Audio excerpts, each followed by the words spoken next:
Hey, John Sonmez from simpleprogrammer.com.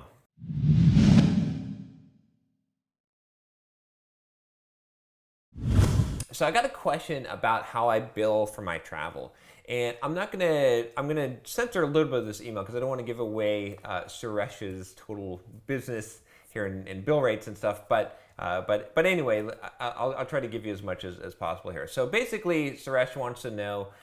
He says he's got a blog at sureshjoshi.com. I'll put a link here for it if you want to check it out. And he says doing okay for the amount of time he's got available for it. He's actually doubling his year-over-year readership, so that's pretty cool. So anyway, he goes on to say that basically he's running a consultancy for wearable projects, and he's got a client request that he doesn't know how to bill. I've been subtracting a fixed number of hours per month to a client. However, he'd like me to travel to China for a week to fix up the development team and process over there. Normally for people who are local who want me to come into the office, I bill for travel to and from the office, plus hours in the office. These are sporadic, one day here, one day there, and an hour of travel each way. With the China trip, 7 days in China plus 2 days travel plus inability to work on other client work during those days. No clue how this works. How do you deal or handle with these kind of situations?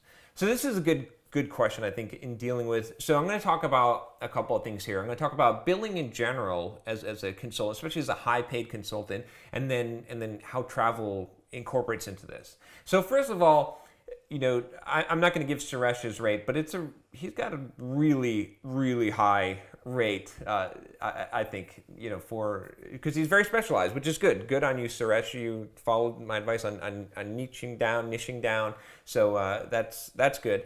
But the thing is, you got to stop billing by the hour when you're billing that high. What you should be doing is billing by the day or the week for a couple of reasons. One, when your client sees your hourly rate on an invoice and it's by the hour, it looks really high and it's scary, and that's not good, right? It's easier to stomach a day or a weekly rate at that point, which I think is better. It also simplifies things for you, and then it also solves this travel problem, right? Because if you're billing by the day or by the week, travel's essentially included, right? Because you're essentially making yourself available for that time, and you can charge a little bit of a higher rate. So I would do that rather than trying to bill separately. The more stuff that you add on to a contract and the more things, more complexities, the more issues that you could have for dispute in that contract, and also just the more overhead and difficulty that you'll have explaining things. If you just say, hey, look, my weekly rate is X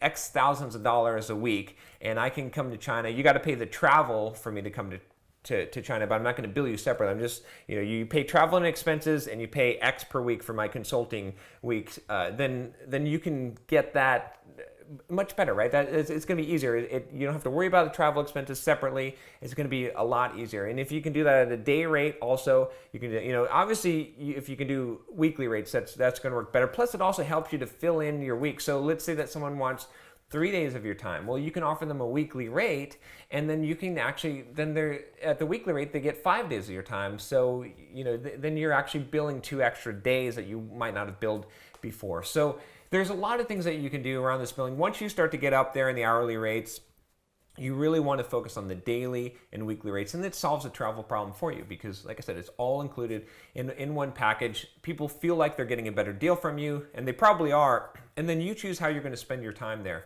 And I guarantee you, while you're in China, you're probably not going to be doing much other client work because you're going to have that nice firewall, the great firewall of China.